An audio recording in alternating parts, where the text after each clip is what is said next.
Afin de savoir si les pâtes premier prix sont moins bonnes que les autres, on va scanner les produits avec ces lunettes high-tech munies de capteurs, mais d'abord on va reproduire ce produit avec une spécialiste.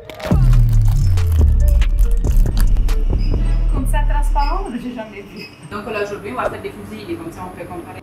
Le moule en bronze, c'est un peu un gage de qualité, parce que la texture, en fait, elle est différente à la sortie. La machine pour les pâtes fraîches. C'est plus rentable, en fait, d'utiliser une grosse machine. On n'est pas sur la même échelle et surtout, c'est pas sur le même rendement. Ça, c'est une machine pour volume élevé de production. Il y a dosage automatique. Et ici, c'est moi qui prends le gros sac et le mets dans la machine. De la semoule de blé dur. C'est 1,20 € le kilo, quasiment le prix d'un paquet de torsade EcoPlus. Après, il faut s'interroger sur la qualité. Les durs de qualité supérieure. Supérieure à quoi? Et la qualité de la pâte, en fait, elle dépend de la qualité du blé.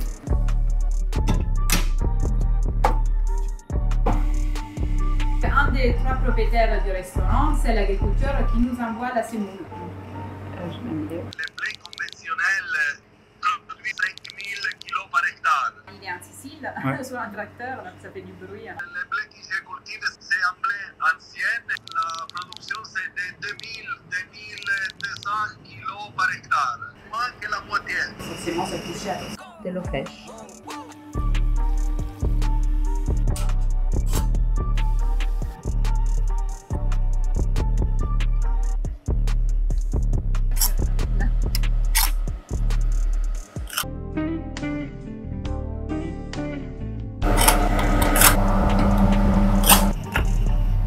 C'est pas du tout notre souci, c'est hyper épais. C'est peu rugueuse. La forme de cuisson ferme 6 minutes. Moi, je préconise 5. Ça, c'est les torsades EcoPlus. Et nos pâtes à nous, c'est 16 € le kilo.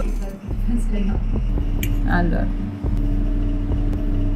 Ben, le goût, il n'y a pas de goût. Même si on a respecté le temps de cuisson ferme, c'est déjà très cuit en fait. Ça fait un peu pâteux. Et on sent vraiment le goût du blé. Il n'y a pas que la qualité intrinsèque du produit qui compte. Pour expliquer un prix plus faible, il y a beaucoup d'autres critères. Et surtout lorsqu'on est un rayon qui est très important, c'est l'emplacement. Bon, maintenant tu peux enfiler tes lunettes.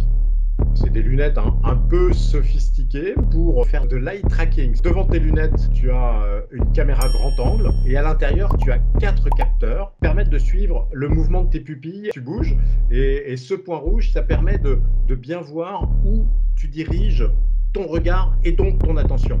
Ces fusils se trouvent à hauteur de ton regard. C'est l'endroit où la marge du distributeur est souvent élevée. Ces pâtes coûtent 1,92 € le kilo. Tu tends la main, tu prends le paquet. Hop. Le marketing sert à mettre en place un ensemble de stimuli qui vont générer une action en phase avec ce que l'on attend. C'est-à-dire qu'on manipule pour aider à faire un choix. Toutes les informations collectées par les lunettes sont traduites dans une carte d'intensité. Plus c'est une couleur chaude, plus l'intérêt est important. Tu vois les barils là, elles sont entourées d'un halo rouge. Les distributeurs ou même les fabricants recherchent forcément ces emplacements-là dans les rayons de façon à avoir le maximum d'intérêt qui est généré pour leurs produits. Donc tu vois en bas là, regarde, il y a des produits que tu n'as pas regardé, Adrien. Ce sont des zones où en général on positionne des produits qui sont les moins chers. Il faut se pencher pour y aller. Cet effort que tu viens de faire, il a une valeur. Tu peux accéder au travers de cet effort à des pâtes à un prix inférieur. 1,21 € le kilo. Ça veut dire que les paris-là sont 60% plus chers que les torsades EcoPlus. Pour la dégustation de la fin de la vidéo, je vais aussi prendre ce paquet dont le prix est 195% plus élevé que les pâtes premier prix. En résumé, dans le rayon, plus le produit sera placé au niveau des yeux ou des mains, plus la marge du fabricant ou du supermarché sera élevée, et donc plus le prix de vente sera décorrélé du coût réel de fabrication. Maintenant, on va vérifier si le produit le plus cher est aussi le produit le meilleur, et vous allez voir, il y a une surprise.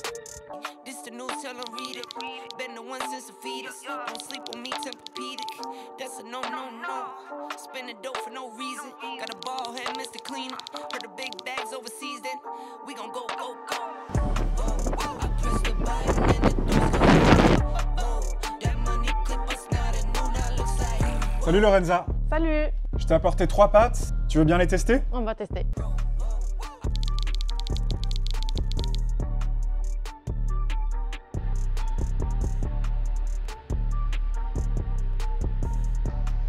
Je descends. Ok. Hop. Ok.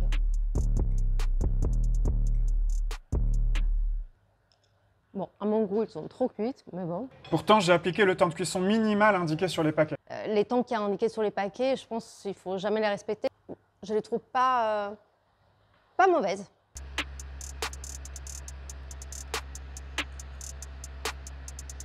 On est à peu près sur la même texture. Déjà, ça n'a pas de goût. C'est comme si on mangeait, je sais pas, rien. C'est entre les deux que ça se joue. Ok. Celle-ci. Il a un peu plus de goût. Ça reste comme ça. Selon toi, c'est quoi le juste prix pour un paquet de pâtes?